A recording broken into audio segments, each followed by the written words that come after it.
Bible মাই দিয়েছি বারাইয়া ওইটা তার ঢুকতাম না বাংলাদেশে খেলা। হাবিব সাহেব কালকে বাংলাদেশে খেলা দেখছো নি? ভাই তুমি তো বাংলাদেশে লিয়া প্রশ্ন করলা দে আমারে প্রশ্নটা হাঁটলো নাই তার ফিলার নিয়ে হতলা। আমি তো এটা ফিলার করে আমি মানে মানলাম না। তুমি তো বাংলাদেশে খেলা দেখছো না, কালকে দেখছো নি খেলা? আমি দেখছি খালি বোলিং, আমি তার ব্যাটিং দেখছি না। ব্যাটিং আমি খালি স্কোর দেখছি, তারা কত রান করছে দি সাইড উইকেট পড়ে গেছে বাইবেল মাই দিয়েছি বারাইয়া ওইটা তার ঢুকতাম না বাংলাদেশে খেলা। তারা ব্যাটসম্যান বলতে করে 6লা মিল্লা 50 রান আর বোলার বলতে 5লা মিল্লা করে 60টা।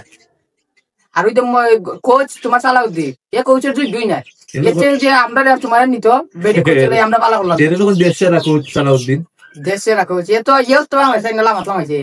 ব্যাটিং এর কোনো উন্নতি নাই, ব্যাটিং এর কোনো উন্নতি নাই। ওই যে বোলিং শন টেস্ট দে বোলিং কোচ কি উন্নতি করলো দেশ তারা কয় তুলছে।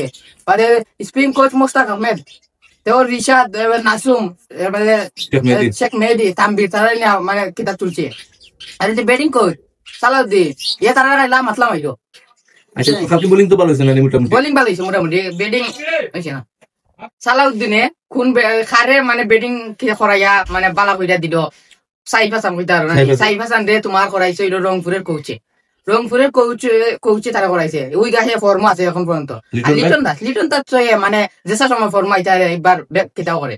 লিটন দাস মানে ক্লাসিক বয় হ্যাঁ, যেসা সময় আইব যেসা সময় যাইব সমস্যা নাই। আর ওই কোনো ব্যাটসম্যানের কোনো উন্নতি নাই। কালকে করে একলা নুরুল হাসান সুহানা করে একলা 2 রান আর তাহিদ দিতে করে 4 রান। এটা কি এখন কত লোক বিষয়টা লোক যে বাংলাদেশের বোলিং ডিপার্টমেন্ট খুবই ভালো করে লাস্ট 6 বছর ধরে। লাস্টের দিকে মানে নাম কিতা সাকিবে রান দিলেছে 18-20 এরকম যদি 160-70 রান চেঞ্জ করে দিতে পারো আমরা যদি গেছিলাম তো আমরা 49 রান তো করলেছি 49 রান আমরা গেছিলাম কি তাও বলার অবদান বেশি। তো যদি ব্যাটসম্যান যখন দিতে থাকে তো লাস্টের দিকে সে ম্যাচটা বার করে দিতে পারে লাস্ট পর্যন্ত। যে আমরা 10 ওভারের ভিতরে আমরা কোনো লাস্টের first over side over charge করব, লাস্টের ফার্স্ট ওভার যে সামনে 50 রান না যায় উইকেট থাকলে ঠিক না? ঠিক বাংলাদেশের খেলা নিয়ে হতাশ পুরা হতাশ। আর বাংলাদেশে খেলাতাম না স্কোর দেখমু খেলা পরান করছে বা খেলা উইকেট নিছে মানে দুঃখ খেলা লাগছে খেলা করছে না। তুমি না দেখলে খেলা পালা করতো নি না আরো পা দিব সাপোর্ট কমে যাবে বাংলাদেশের আস্তে আস্তে। দর্শক